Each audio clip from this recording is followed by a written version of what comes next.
smoke bombs out of his pockets and lit them on the side, inside of the church, during mid-worship song, and then chucked them right at my head. And I dodged them, thankfully, and picked them up. And you know what? I'm so proud of the church here. They didn't stop for a minute. They kept worshiping. Somebody ran out with them, and, you know, of course, the police just watched. I hadn't heard of Sean Feucht until last week.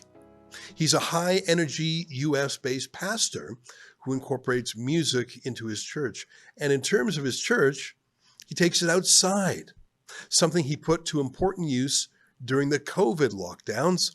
Here, watch this video trailer. You sort of get a flavor for him. America's bedrock principle of religious freedom is being severely tested by the pandemic. Singing has been banned at all church services in California. We need to bend the curve. I could feel something inside of me like we got to take a stand. Christian singer and activist Sean Feucht leading what's called Let Us Worship. This guy is probably responsible for hundreds of deaths. We thank you, Lord, that there is another story that the media isn't telling. It is one of hope. There's a pandemic, there's a plague, here's a move of God. It's going to change America. The whole thing is fear, man. It's fear. It's intimidation. Courage is taught when you see it. You can't teach it as principles. You have to see it modeled. Christians are rising up. I'm telling you guys. Light overcomes darkness every day. This is not political. This is biblical. Super Spreader, rated PG-13, in theaters September 29th. He's charismatic. He says he's biblical, not political. But of course, what is more political than the Bible, especially in America's culture wars? But he's got some political friends. Here's a clip of that. Hi, my name is Sean Feucht, and welcome to my YouTube channel.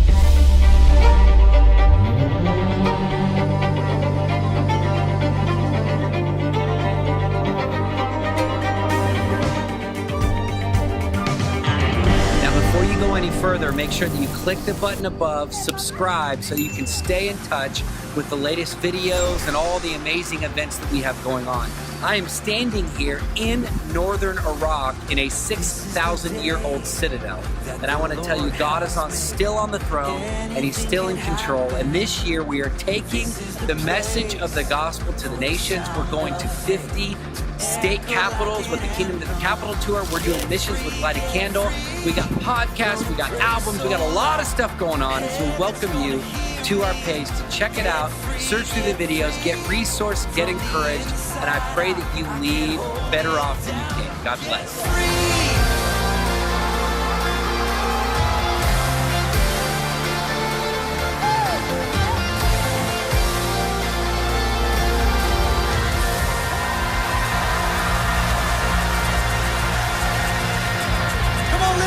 Shout, lift up a shout, lift up a shout.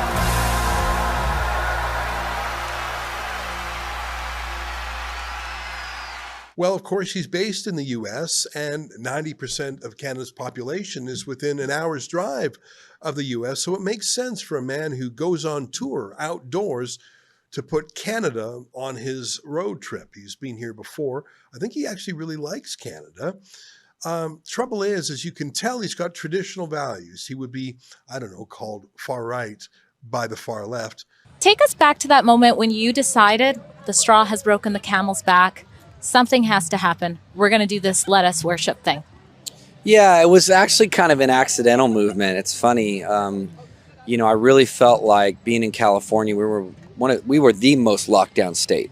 And we actually had a governor that told us, you know, bars are open, strip clubs can be open, casinos can be open, marijuana dispensaries can be open, the church has to shut, and the church can't sing. So that was kind of the moment to me where I was like, hold on one sec. We're the church. We've been worshiping for 2,000 years. Like, this is what we do.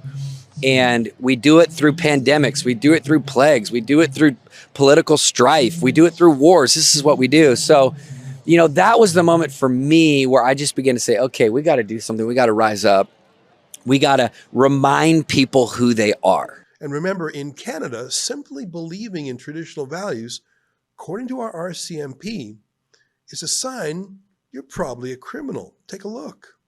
Well, radicalization in general quite often will show by people isolating themselves and changing their behavior, like changing what they're saying on a subject, like becoming more extremist. Like, and if someone you know was very believed in equal gender rights, but all of a sudden are leaning towards like traditional values, and that might be a sign that they're becoming more extremist. But we also have to remember that having the most extremist views is perfectly legal in Canada, and that it's only acting with violence to prove that view that becomes a criminal offense. Yeah, there's been no recantation of that. I think that's exactly what's going on.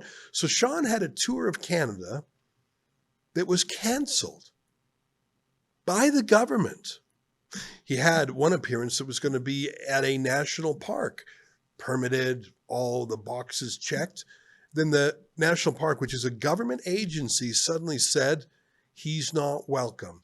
Now, they couldn't come right out and say that he's not welcome because he's Christian, but they said because of his views, there's a safety issue. So, of course, whoever was making the threats gets to win, and whoever would be the victim of the threats has to lose. It's a lie, of course. Safety is a word that they used during the pandemic to lock us all down. Safety has been an excuse for a lot of horrendous things. If you think back, I don't know, a few hundred years ago to the French Revolution, it was the Committee of Public Safety, that's what they called themselves in the French Revolution, that ran the Reign of Terror. I don't know if you know your history. That's when the guillotine was used to execute thousands of people to keep them safe. So that's what happens to a peaceful, friendly, American Christian pastor who's filling out all the forms, has been to Canada many times, but because he is friends with Donald Trump, so they call him a MAGA activist. By that, I mean the state broadcaster calls him that, so he must be kept out. But at the exact same time, there's another singer coming to Canada with the full blessing of our entire government from the top to the bottom. It's an Irish band called Kneecap. And you might be wondering, what does kneecap mean? Well, kneecap was a violent form of torture that the IRA would use, shooting people in the kneecap during the Troubles. Now, I'm taking no position on the battle in Ireland between Ireland and the UK. I don't understand the whole conflict, and I'm interested in other things, but I'm just telling you that to this band, that is something so amazing. They named themselves after it. There's three of them. There's a couple of young guys and a very old man who covers his face with a balaclava to hide how old he is and to look menacing. That's a little throwback to the Troubles when terrorism was the way.